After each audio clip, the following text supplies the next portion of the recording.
And today is going to be all about discipline. Discipline, laziness, and what can we do to help motivate anyone out there that is struggling with discipline, getting up, and making it happen.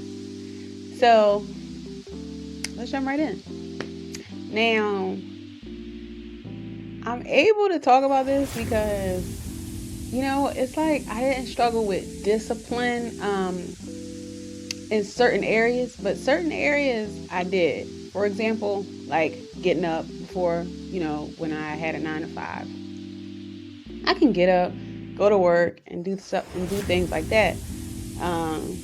But as far as like, being disciplined, like with a certain diet, or being disciplined with actually like my visions, like outside of work. I don't know what it was, but it was just like, I was always putting it off, like when it came to my personal stuff, I was like, okay, I'll do that another time, that can wait. Let me get to work, So that was my thing. But I was always able to get up. But it was like I was putting that discipline in the wrong area, to the point where as though I was seeing the money come in, but I wasn't able to keep the money, because the way I was thinking about the money, I was going to go chase the money, and I wasn't chasing, or I wasn't focusing rather on a service, or I wasn't focusing on my vision and my purpose to allow the money to chase me. And you guys already know, when you chase something, it's going to run away. And that's including the money, workflow. If you're looking for me, I'm in my bag. All of those type of things. But you will soon find out that once you step into your purpose and your vision, and you stop focusing on chasing the bag will be chasing you. So let's see what happens when you are not disciplined, when you are slothful, and when you just like, you know what, I'm just not doing it. Or you say you'll do it next week, and next week becomes next year. Yeah. Let's see. Proverbs 6:9. How long wilt thou sleep, O sluggard? Whew. When wilt thou arise out of thy sleep? When will you get up? How long are you going to sleep? The Father is saying, how long are you going to sleep? Now, this is actually also twofold, because he's also saying, how long will you sleep and not realize the reality that we are living in, as far as the spiritual war that we are in? Yes. When will you arise? When will you wake up out of the matrix? You know what I'm saying? And it's the same thing, because at the end of the day, once you wake up out of the matrix, you'll realize your purpose. You'll realize the understanding of everything that is going on around you, and you will jump into action, thus allowing you to no longer chase the bag, and the bag will be chasing you. Proverbs 24:30. I went by the field of the slothful, of the lazy, and by the vineyard of the man void of understanding. He went by the vineyard of a man void of understanding. 31. And lo, it was all grown over with thorns and nettles, had covered the face thereof, and the stone wall thereof was broken down. So what is he saying? He went by the place of the slothful and the man void of understanding, and what was happening? His mind was just cluttered with all of this meaningless stuff, all of these meaningless thoughts, all of these meaningless things, and his body was just like filled with things that weren't purposeful or meaningful to anybody. You understand? So he went by and he saw all of those things. And that's exactly what happens. When you don't use it, it's a universal law. When you don't use it, you lose it. Okay? Like, think about it. Tie your arm behind your back for a month and see what happens. It's the same thing with your mind. If you're not using it, you're going to lose it. And if you constantly keep using it the same way over and over and over again, and you're not pushing through to learn new things, reading, that's how you're going to train your mind. You're going to scope it in that way. But the mind is so amazing that once you learn something and you stretch that muscle and you stretch your mind, it won't go back to that small little, whatever it was. That's the amazing part about it. So you just got to get out there and make it happen. Because it's just like, yeah, it may seem hard at first, but trust me, think about everything else that you've done that you thought was hard at first that you had to do. And now, is it still hard? Probably not. Proverbs 24:3. Through wisdom is a house built. Through wisdom. Wisdom, how? Because the wisdom is the Holy Spirit. And through wisdom, a house is built. Because why? The Most High is giving you instructions to build your house on the rock, which is Christ. Through wisdom, you have to take the instructions from the Almighty. Through wisdom, an house is built, and by understanding, it is established. By understanding, it's established. You have to use that brain power. You think about it. You have to use it, you guys. It's like if you don't use it, then the enemy will. He will. Somebody's going to rule over it. It's not just going to sit there and be like, man, it's not just going to do that. Either you're going to use it and get control over it and allow the Most High to instruct you through there, or the enemy is going to use it for his purposes, and we already know what that's about. Ain't nothing good. Proverbs 13:4. The soul of the sluggard, the soul of the lazy, desireth and have nothing. So a lot of people that are lazy and not disciplined, they desire many things. They want this. If you ask them what they want, they can tell you word for word exactly how much it costs, where it's at, all of these things, where they're going to put it, what they're going to do with it if they get it. They'll tell you everything. But the soul of the delight shall be made fat, shall be made rich. The soul of the delight, those that work, will be made fat. Now I'm not talking about working 9 to 5. I'm talking about using this. This is what attracts wealth. It's up here. It's not with your hands.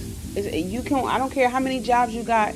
I don't care how many hours you put in, how much overtime you get. You're not going to get rich if you're just using your hands like that. It's not going to happen. It's those that work, that labor diligently, you know what I'm saying? And put the Most High in what they are doing. You understand? Because rich is not just your financial status. Rich is your spirit. Because that's why a lot of people that have money, a lot of people I know have money, and they're depressed, they're miserable. Because why? The spirit. So you can make the money, but you still you won't feel rich.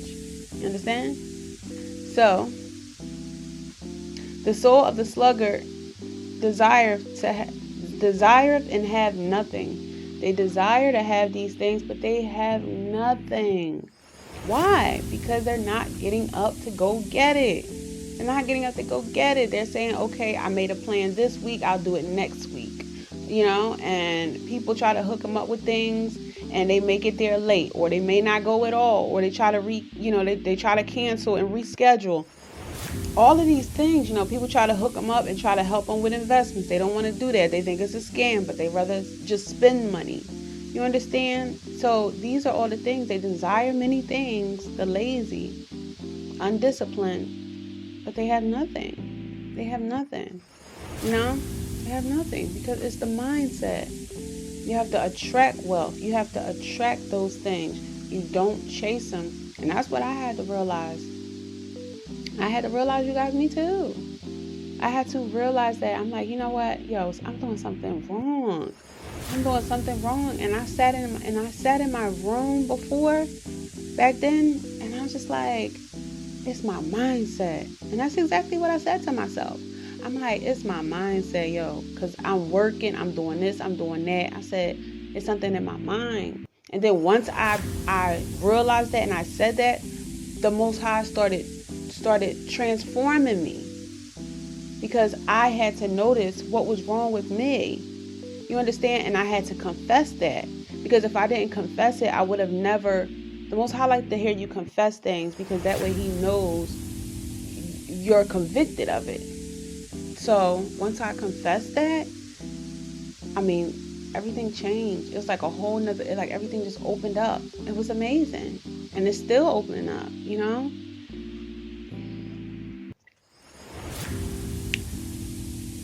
Proverbs 21:25. The desire of the slothful killeth him, for his hands refuse to labor.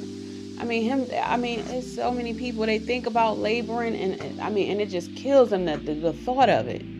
And it's crazy, because they won't have two nickels to rub together, and you will actually be able to hook them up with a job, and they refuse to work. You can't be like that, you know. The Most High has so many blessings out there for us, but it takes work. You have to step into that. You have to step into that place. He needs you physically in that place to receive those blessings.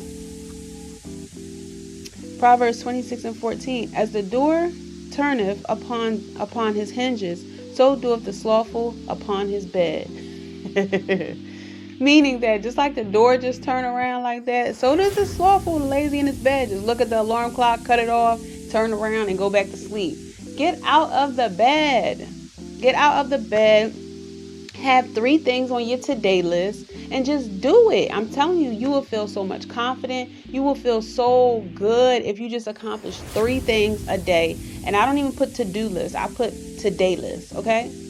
Put today list. Make one goal your intention for the whole week, and then each day do 3 things, do 3 tasks. They can be small, that will get you closer to that weekly intention by the end of that week. I'm telling you guys, just do micro bites. You don't have to kill yourself and do so many, tasks and think they got to be so extraordinary. Remember, it's little things that make a big difference. Okay?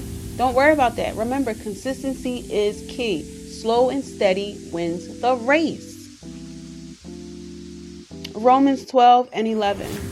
Not slothful in business, fervent in spirit, serving the Lord. You understand? Not slothful in business. You gotta listen. The Father said 6 days you work and the 7th day you rest.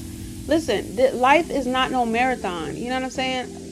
Well, it is a marathon, but at times you have to sprint as well. You understand? 6 days you bust it down. You understand? And the 7th day you rest. You just straight chill, and the Most High will refresh you. You understand? Do it.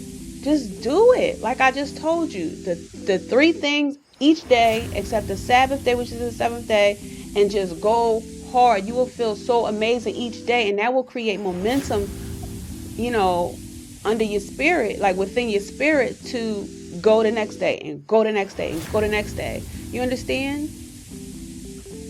Last one, and I'm done. Hebrews 6:12, that ye be not slothful, but followers of them who through faith and patience inherit the promise. Look at the past, you know what I'm saying? Look at those that were, patient, you know what I'm saying? And they endured, they did things because why? They had faith that it was riches on the other side, which it is. Our promise is on the other side. Inheritance is on the other side. It's true.